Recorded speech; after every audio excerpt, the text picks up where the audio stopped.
But we go down. Okay. It's a dance in Zambia. You have to.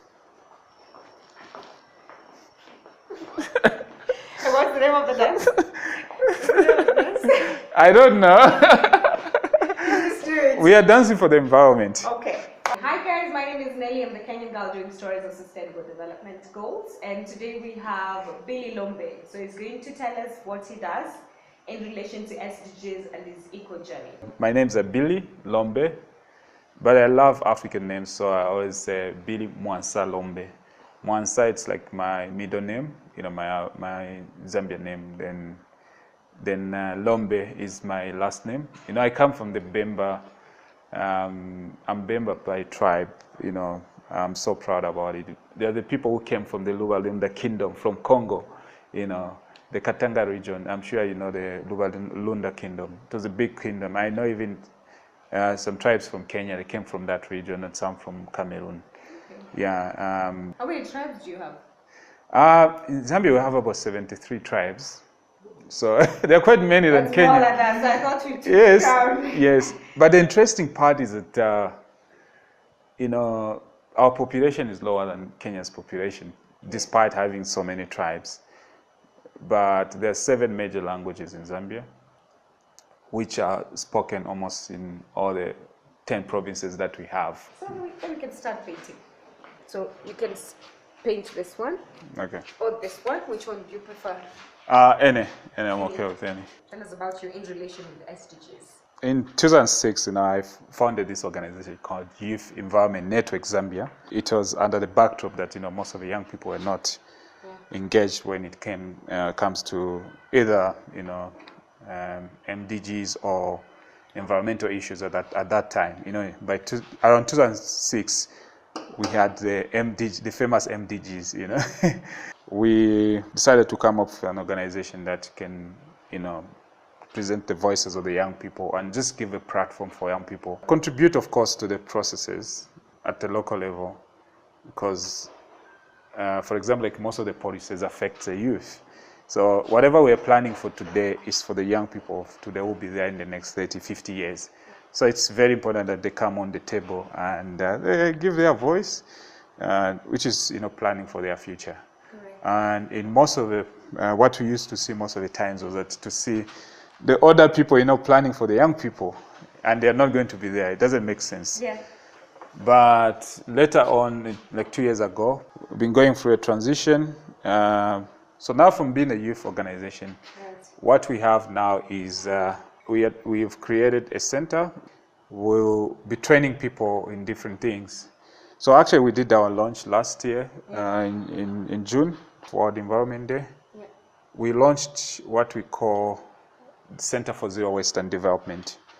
And we have a piece of land that we've secured where we'll have like a facility, training facility, to train people, either the local government, in terms of building their capacities when it comes to issues of zero waste. Yeah. You know, zero waste is my core business. I love issues of zero waste.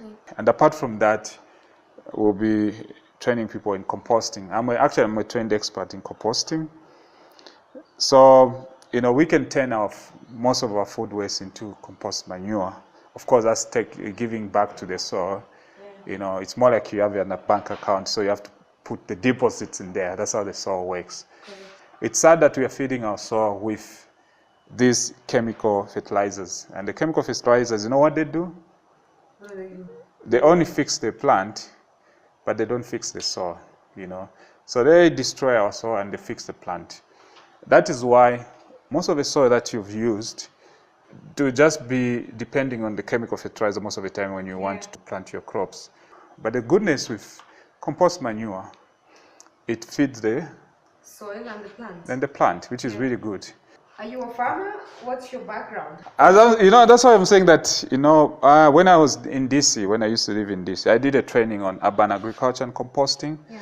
So I got to know most of these things. That's why we're so interested as a Center for Zero Waste and Development. We want to, you know, empower more young people and especially women too, so that they can have the tools and have the, you know, the skills to get to adapt to the challenges of climate change, especially the issue of climate change now. Yeah. The good part of composting is that it fixes the soil. It's a soil amendment. Apart from that, it improves our climate, you know, so it reduces the emissions. Yeah. Once you turn your food waste, you are keeping the carbon or the emissions, the methane, which was supposed to go into the air to destroy our ozone layer. Apart from that, our goal with the center is to improve people's livelihood. Yeah. You know, compost can be a source of livelihood for people. They can sell. So one of the things is to train people how value addition, you know, they can package the compost and sell to the market. And the other thing, we are also so passionate about plastic pollution. You know, we've been doing quite a lot, and we've pushed, you know, in Zambia, what we've done now is that our campaign has been pushing a lot on banning the use of plastic. Like we have. And so far now, plastic. yes, like in Kenya, that's quite a good inspiration. Yeah. Like now what is happening is that in Zambia we have a ban on certain types of plastics. Okay. And those are 30 microns and below. The rest, they attract a fee now. Please explain. For example, like a 1 kwacha, you know, when you go to the supermarket, like the blue bags which you had here in Kenya. Yes. Yeah, some used to attract a fee, isn't it? Yeah. So they would attract, when you want to get that blue bag, the thicker ones, you pay for it, you know? Yeah. Yeah. One of the things that I do is that I analyze policies also. So one of the things... All sorts of policies or environmental policies, sorry. Okay. Yeah, so one of the things was also to help local governments. Yeah. So like one of the things that I was pushing for in the registration for the ban on plastic was, as in the immediate term, for example, you can ban certain type of single-use plastics. In the midterm, of course, you can now phase out most of the single-use plastics. Correct. You know, and some they can attract a fee, and of course that fee, the money can go either to support initiatives like yours, for example, raising awareness, you know, on these issues. Of course, even the government really help us. We need more officers to be on the ground to ensure that it's been, whatever registration is there, is being enforced. For example, like Kanjos, to go out, you know, you need to be paid. Of course, I'm here in Kenya, so I need to know those interesting. Wait. Yeah. I didn't see that coming. Yeah. How did you end up as Mr. Green?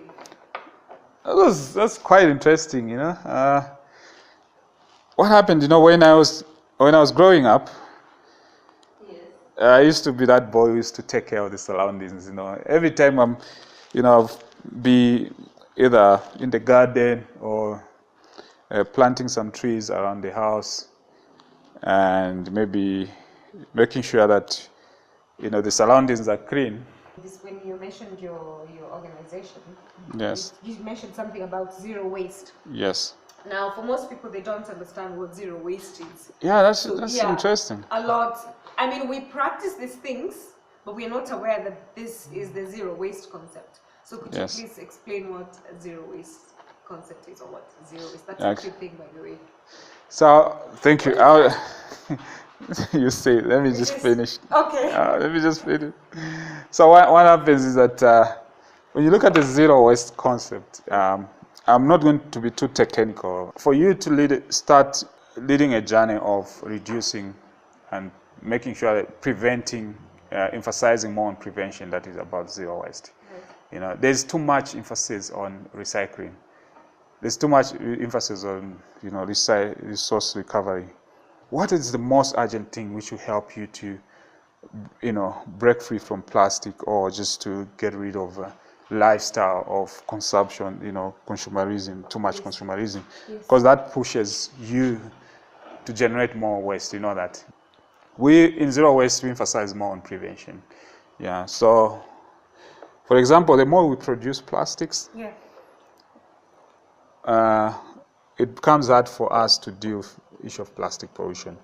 I'll give a bit of statistics. Since 1950, from all the plastic, most of the plastic which have been produced, and these are recyclable, you know, plastic which are supposed to be recycled.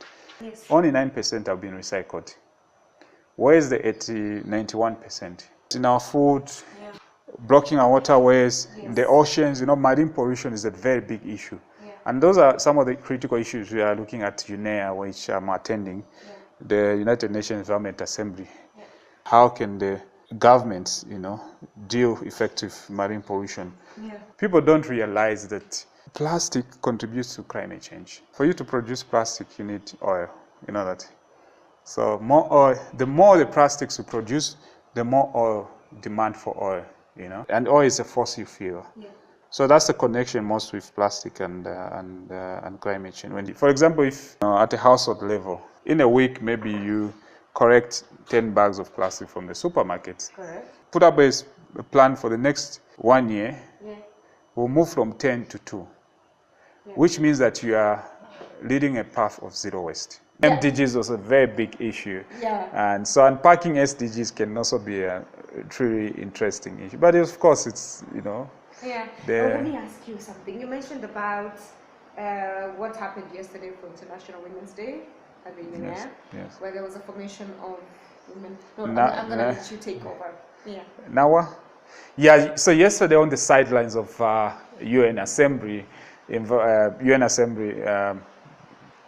UN Environment Assembly meetings, there was a launch of the NAWA. NAWA specifically is a network of African women environmentalists.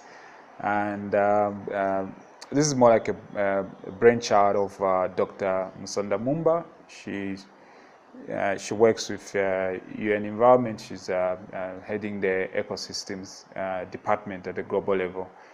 So she's doing quite amazing work, actually, in terms of bringing the African women together and telling those stories, and also ensuring that we document their work and appreciate what they do. Women are so connected to the environment.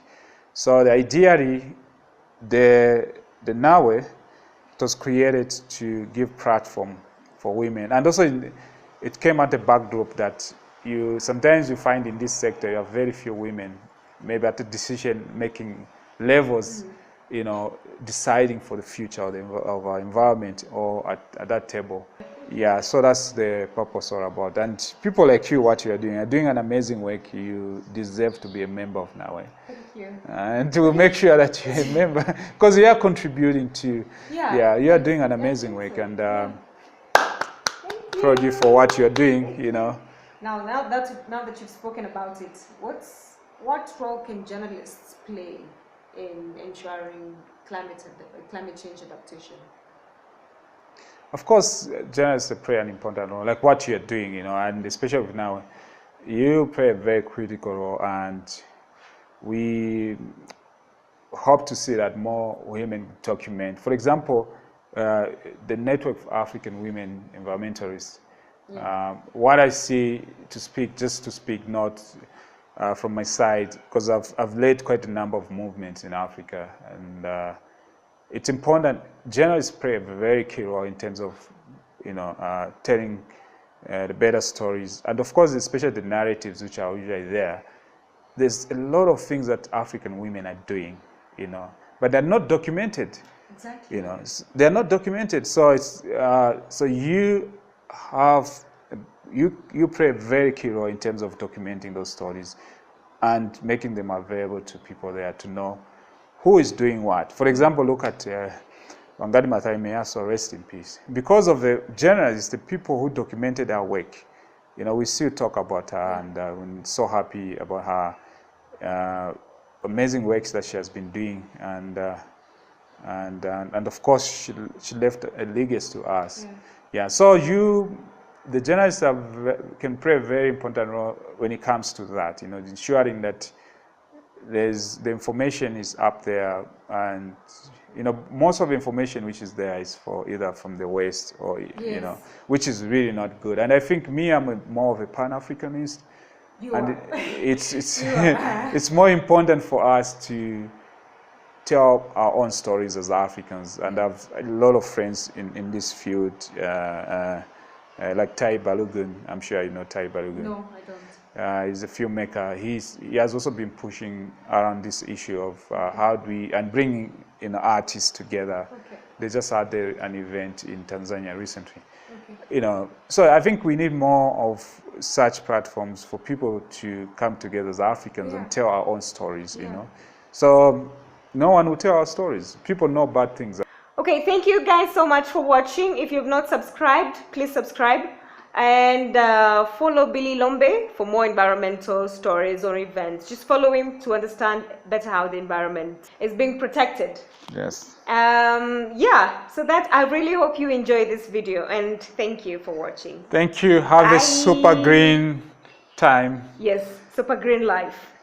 You're so green-tastic. All right. Bye. Green-tastic.